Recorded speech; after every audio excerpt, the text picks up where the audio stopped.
je me mets dedans aussi également, on est tous reliés, on n'a pas forcément fait tous les mêmes études, mais c'est important de comprendre qu'on n'a pas forcément bien éduqué à l'enfance ces enfants que nous étions par rapport à tout ça. Le fait de savoir se vendre, de comprendre le système, d'être indépendant, de pouvoir mieux se défendre. La loi, c'est pour mieux se défendre, se protéger par rapport aux institutions, par rapport à toutes ces personnes qui abusent. Parce qu'au niveau de la loi, on dit nul n'est censé ignorer la loi. Et vous avez des personnes qui débarquent chez vous. Vous faites rentrer des personnes chez vous. Vous ne devriez pas. Vous n'avez pas forcément l'obligation. On vous dit que c'est obligé quand ce n'est pas obligé. C'est souvent comme ça. C'est aussi ce qui concerne la fabrique du consentement. DDHC, code civil. Cette hiérarchie est la base de nos sociétés. Elle est tout en haut, donc inattaquable. Et voilà. Donc quand tu fais appel à tout ça, tu te protèges. Et pour tous ceux qui se sont laissés abuser, l'instruction n'a rien à voir avec l'éducation. Ouais. Pas se vendre son travail, c'est pas pareil.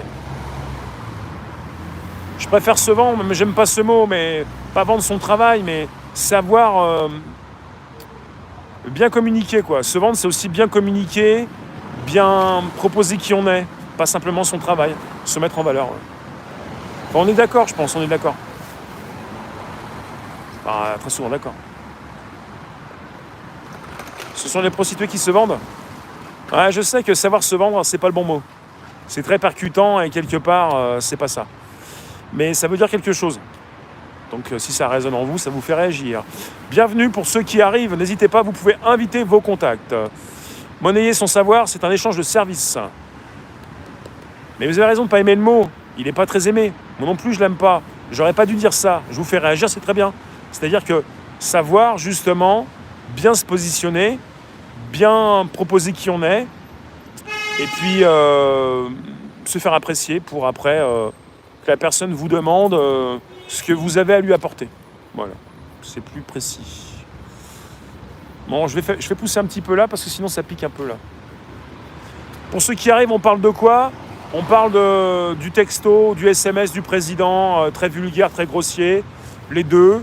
Quelque chose qui ne respecte pas les gueux. Je dis exprès les gueux, parce que peut-être que dans sa tête, les Français sont tous des gueux. À partir du moment où tu ne gagnes pas 10 000 euros par mois, ou 50 000 ou 100 000, à quel niveau on n'est plus un gueux ? Parce que vous en avez qui ont réussi et qui se retrouvent à féliciter le président à la rotonde quand il a été élu, des personnes qui touchent beaucoup plus que 1 200, 2 000 euros par mois. Donc je pense qu'il y a un niveau. C'est pas la couleur de la peau, l'origine sociale, c'est même pas ça, on va même pas récupérer ton pédigré. C'est un niveau de revenu, je pense que vous êtes beaucoup plus considéré pour peut-être aussi être intervenu dans la campagne du président. Non, mais il y en a beaucoup qui ne sont pas forcément bien nés, qui n'ont pas de particules et qui se retrouvent à avoir été donc en force de présence pour mettre en avant le président et qui sont partis de rien parfois, ça arrive, ça existe, mais qui ont beaucoup d'argent. Quelque chose qui ne respecte pas le droit alors qu'il pleurniche sans cesse sur l'état de droit, sauf qu'en droit, ça ne veut rien dire. Donc vous en avez comme ça qui sont respectés parce qu'ils ont de l'argent. Ou qui ne sont pas traités comme des gueux parce qu'ils ont aussi de l'argent. Ou plutôt des contacts. Mais ça va un petit peu avec aussi souvent. À quel niveau il faut être pour être considéré dans ce pays ? Donne-moi ton chiffre et je te dirai où tu dois être. Source Claire, bonjour. Merci d'être présent, je le répète, sur un mercredi spécial pour les membres. Tout le monde peut venir nous retrouver. On a failli être 666. Qui est-ce qui veut rester ? Ah, 69. Mais tout le monde ne peut pas écrire. C'est le but, c'est le principe.